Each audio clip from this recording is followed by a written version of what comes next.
Voilà. Alors, Pirkei Avot, Perek Dalet, Mishnah Bet. C'est la Mishnah de Ben Azaï. Et juste pour bien comprendre l'enseignement de Ben Azaï, je vous propose de voir un petit peu le personnage immense de Ben Azaï. Encore une fois, il s'appelait Shimon Ben Azaï. Il y a deux Tanaïm ici qui successivement s'appellent Ben Zoma et Ben Azaï. Les deux s'appellent Shimon.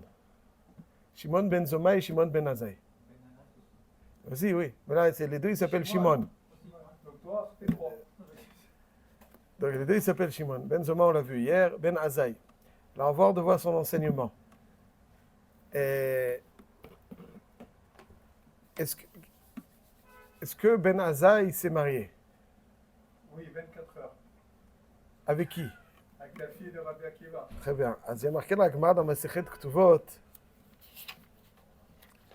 que Rachel, Samech Gimel, Rachel, donc elle a envoyé Rabbi Akiva, on connaît donc l'histoire avec Rabbi Akiva. Rachel donc l'a encouragé, c'est elle qui a permis à Rabbi Akiva de devenir ce qu'il est devenu. Et il y a marqué dans la Gemara, Barté de Rabbi Akiva, Avdalé le Ben Azaï Hachi. C'est-à-dire que la fille de Rabbi Akiva a fait à Ben Azaï ce que sa mère a fait à Rabbi Akiva, à son père. Elle a vécu ce dévouement pour la Torah, elle l'a vu au quotidien, donc elle a su reproduire ce que sa mère a fait pour Rabbi Akiva, son père, elle l'a fait pour Ben Azaï. Comme ça, la Gemara dit, Braté de Rabbi Akiva, Avdalé le Ben Azaï Hachi. Elle a fait ainsi pour Ben Azaï. Vaïnou de Amrein, Rechila batar Rechila Azla. Qui offre des ima, car offre des brata. C'est-à-dire qu'un agneau suit un autre agneau. Rachel a suivi Rechila batar Rechila Azla. Donc elle a fait suivre. Qu'offre des ima, car offre des brata. C'est-à-dire qu'elle s'imprègne donc des actions de sa mère. Alors aujourd'hui, bien entendu, c'est plus autant marqué parce que on va dans les bâtis Yaakov, on va dans les écoles. En général, on s'inspire. Mais c'est indéniable que voilà, quand on voit une messiroute, alors on reproduit cette messiroute. Et donc, c'est la fait Ben Azaï. Tosot là-bas demande. Et la Gemara, pourtant, dans Sota, elle dit que Ben Azaï ne s'est jamais marié. Alors, il y a deux chitotes. Ou bien qu'il s'est marié avec elle, mais ensuite, il a dû se séparer. C'est pas, on connaît Ben Azaï qui parlait énormément il vantait donc l'importance de Piria Verivia. Ben Azaï vantait l'importance de Piria Verivia. Et finalement, les Chazal lui disent, mais toi tu vantes l'importance de Piria Verivia, mais on ne t'a pas vu. Alors il leur répond, Maese nafshi hashka batora. Que voulez-vous que je fasse? Nafshi hashka batora. Et donc ici, il s'est marié, mais nafshi hashka batora. Il faut parler beaucoup al pi halacha, c'est pas vraiment le moment al pi halacha comment ça se passe, mais en tout cas, nafshi hashka batora. Alors ou bien il s'est marié et puis il n'a pas pu continuer, ou bien il a fait juste les kiddushin et il n'a pas pu arriver au nisuin. Quoi qu'il en soit, au moins, il a été Mekadesh, la fille de Rabbi Akiva. Il y en a qui diront plus. Mais même quand il était Mekadesh, alors la fille de Rabbi Akiva, elle l'a envoyé étudier. Et quelque part, donc, la fille de Rabbi Akiva a une part dans le progrès de Ben Azaï, à Tkedikar, qu'il a tellement pris goût à l'étude que Nafshi Chashka Batora. C'était donc un élève de Rabbi Akiva, Talmid Chaver de Rabbi Akiva. Il y avait une profonde estime entre Ben Azaï et Rabbi Akiva. La Gemara nous dit à propos de Ben Azaï, dans Masechet Sota, Daf Memtet, Mishemet Ben Azaï batlou à Shakdanim. Avec la disparition de Ben Azaï, ont disparu les Shakdanim. Les Shakdanim, ça veut dire quelqu'un qui est Shoked, Shakdan. Il ne perd pas quoi que ce soit. Dans notre vie, il y a malheureusement trop de temps perdu. Le défi, c'est dans l'énorme fromage, de voir qu'il y a un minimum de temps perdu. Lui, Ben Azaï, c'était... Mishemet Ben Azaï, Batlou Hashakdanim. Batlou Hashakdanim. Shakdan. Marqué dans Agmar, dans Brachot, Dafnun Zaïd, que Aroed Ben Azaï Bachalom, Yitzpe le Chassidut. Ça veut dire que c'était un chassid. Pourquoi? C'est un Be'atalia. Parce qu'on ne peut être un Shakdan de l'ampleur de Ben Azaï, du niveau de Ben Azaï, que si on est un chassid. Pourquoi? Parce qu'un chassid, c'est celui qui va toujours au-delà du din. Et donc, c'est forcément celui qui a le goût aux choses. Un Shakdan, c'est celui aussi qui a goût. On ne peut pas aller à contre-courant. Et c'est ça qui dit Ben Azaï. Ma ese benafshi chashka batorah. La Gemara dans Masechet Chagiga nous rapporte que Ben Azaï, donc, comment est-ce qu'il est niftar Ben Azaï? Il est niftar jeune, malheureusement. Alors, allez-nous. Pourquoi? C'est pour cette raison. Comme niftar jeune, c'est pour ça qu'on ne l'a pas appelé Rabbi. Il n'a pas été nismar. Dans quelles conditions Ben Azaï il est niftar? Il y a un âge minimum avant d'être nismar. Il faut avoir. Ouais. C'est-à-dire, c'était Ben Zoma et Ben Azaï. Ouais. Est-ce que c'est lié à l'âge? Ouais, c'est non, Kanirei qu'il y avait il fallait prendre beaucoup d'expérience dans les Bate Midrashot. Voilà, disons les choses ainsi, le plus simplement possible. Alors, il dit la Gemara dans la... Alors, comment Ben Azaï il est niftar? Chazak ou Baruch. Gemara Chagiga d'Afiudalet Amudbet. Arba'a nichnesu la Pardes. Donc, nichnesu la Pardes, ça veut dire qu'avec des Shemot à Kodesh, ils atteignaient des niveaux... Qui étaient les 4 qui sont entrés dans le Pardes?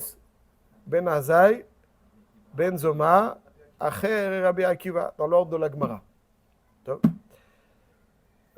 C'est des choses très profondes. Maintenant, Ben Azaï, il y a marqué Hetzitz Umet. Ben Azaï, donc, suite à cette dimension à laquelle il a accédé, il a vu certaines choses et il est mort. Le Maharsha nous dit qu'il a vu certaines choses et il est mort.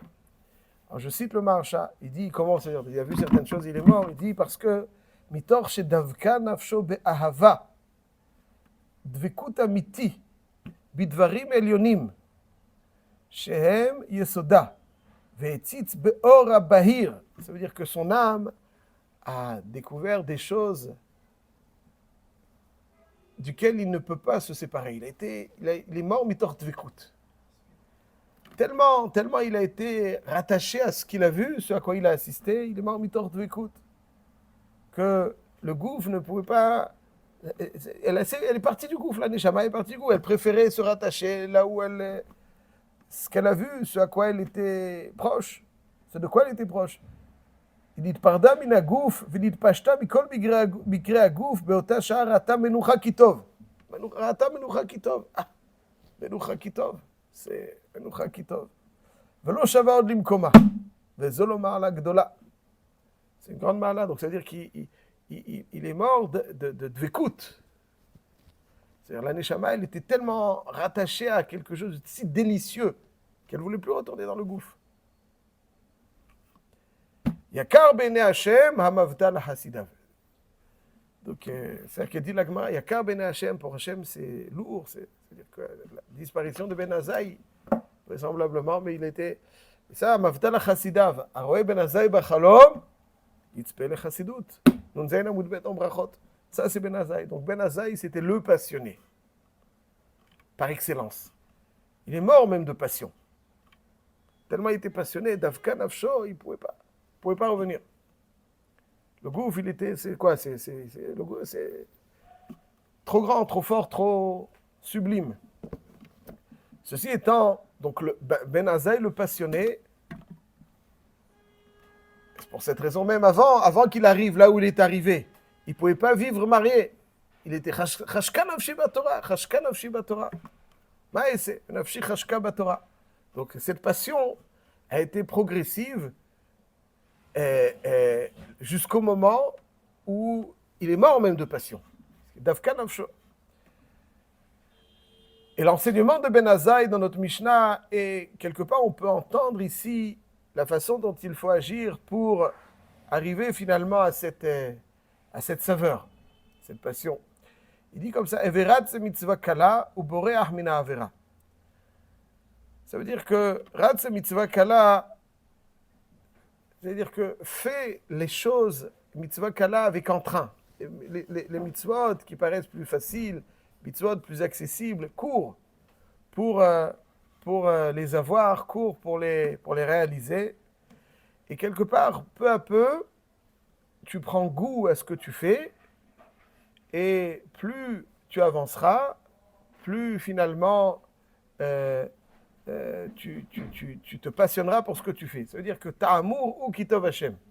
Ici, il nous dit Ben Azaï qu'un homme doit apprendre à aimer ce qu'il fait. Il doit apprendre à aimer ce qu'il fait.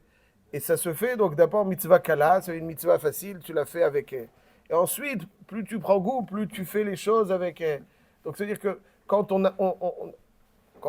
rentre dans le limud à Torah, par exemple, alors il faut pas dire bon, ok, je fais les choses par devoir, par conscience.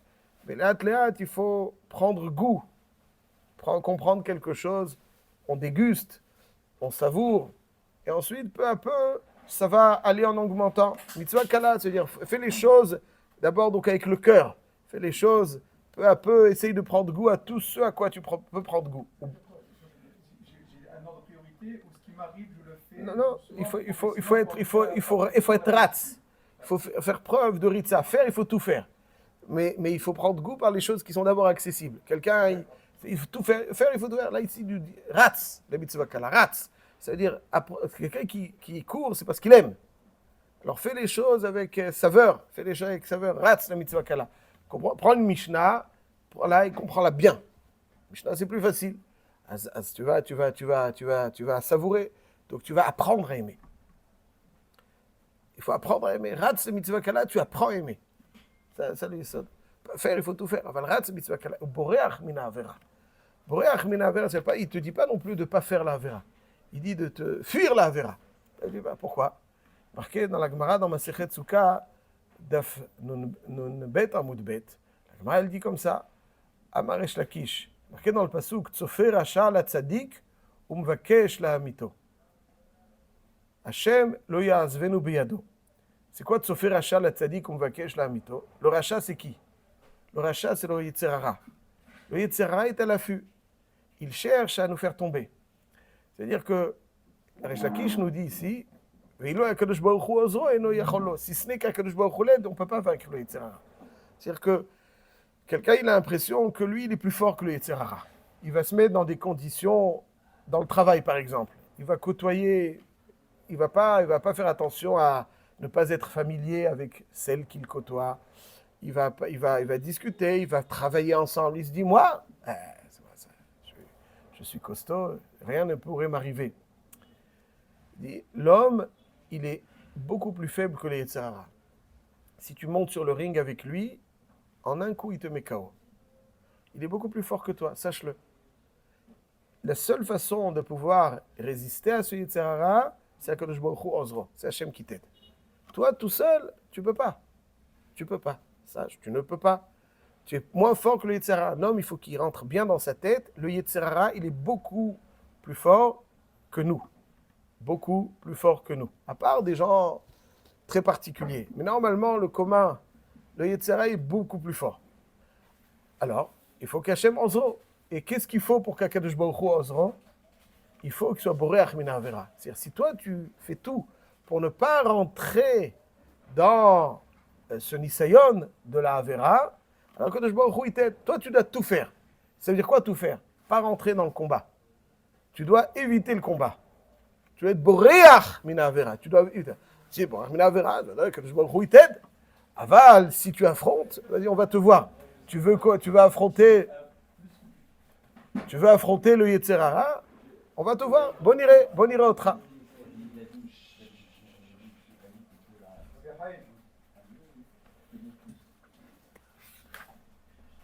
Boreach mina avera. Et il nous dit, et là il conclut, Ben Azaï dit, chez mitzvah, goreret mitzvah, va avera, goreret avera. Ça veut dire que la mitzvah, elle entraîne une autre mitzvah. Quand quelqu'un fait une mitzvah, il prend goût à la mitzvah, elle entraîne une autre mitzvah. Khalila, quand quelqu'un il fait une avera, il prend goût à la avera, ça lui fait faire encore d'autres avérotes. Comme c'est marqué dans Agmar, dans Kiddushin, d'Aflamed. Amar Avuna, Avar Adam Avera Veshanaba, Hutralo. Hutralo, c'est le cas d'Atar. Et là, Naasit lo keheter. Ça veut dire que quand quelqu'un fait une Avera, une fois, deux fois, elle lui est permise. Elle lui est permise. Oui, lui, il a l'impression qu'elle lui est permise. Il ne sent plus la Avera. Avera, Goret Avera. Donc ça veut dire qu'il faut prendre goût à la mitzvah et fuir la Avera parce que tu es moins fort. Et quand tu goûtes à la Avera, après, etc.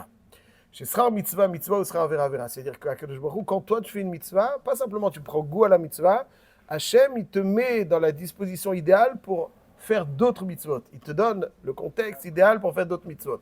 Et quand tu fais une avera, alors malheureusement, comme c'est marqué, il te laisse, comme c'est marqué dans la Gemara, dans ma Sechet, Yoma, dans Frafret Amoudbet, là-bas la Gemara dit que Abba litaher mesaïn biyado. Et Abba l'itame potrinlo. Ça veut dire celui qui veut al mesaïn biyado. Toi tu prends goût, Hachem il t'aide. Ça c'est mitzvah, goret mitzvah, schar mitzvah, mitzvah. Avera goret avera. Et aussi schar avera avera, c'est-à-dire que Hachem il te laisse. C'est-à-dire Abba l'itame mesaïn. Ça c'est donc les conseils que nous offrent, les conseils, les instructions plutôt que nous donne Ben Azaï pour découvrir un petit peu la saveur. Mitzvah, goret mitzvah, étudier, prendre goût à ce qu'on étudie peu, et ensuite plus ça ira, plus on apprendra à savourer tout ce que l'on doit savourer.